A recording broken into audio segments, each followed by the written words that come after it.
Meet Shahid Buttar, the man who would unseat Nancy Pelosi.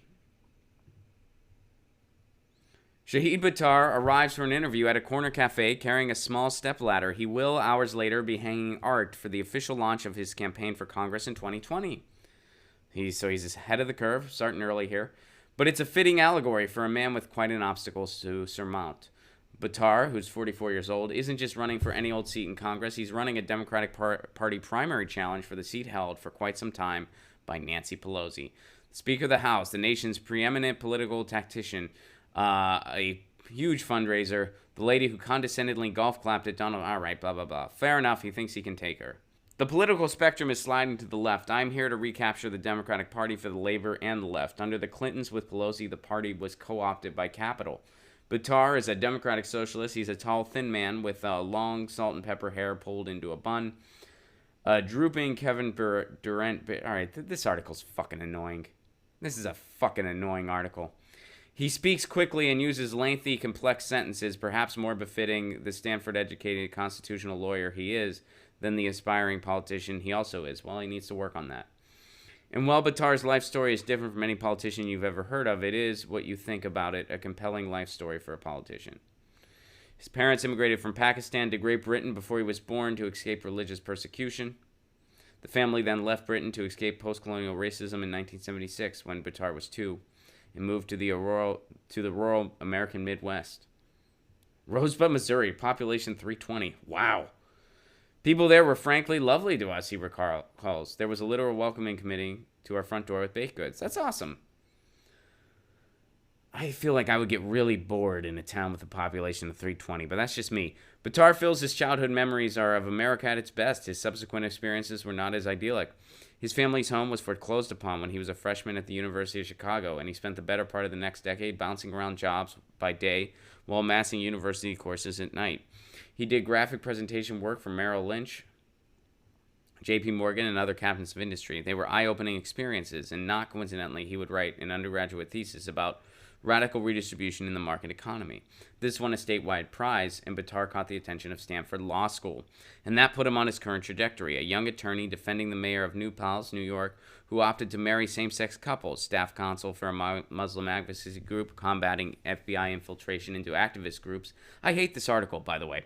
And for the past 4 years, an advocacy director with the civil rights group, the Electronic Frontier Foundation. I like EFF. All right, So far, everything I've seen from this guy, I like. This article is quite a mouthful to plow through, and the premise of this show is I see everything for the first time.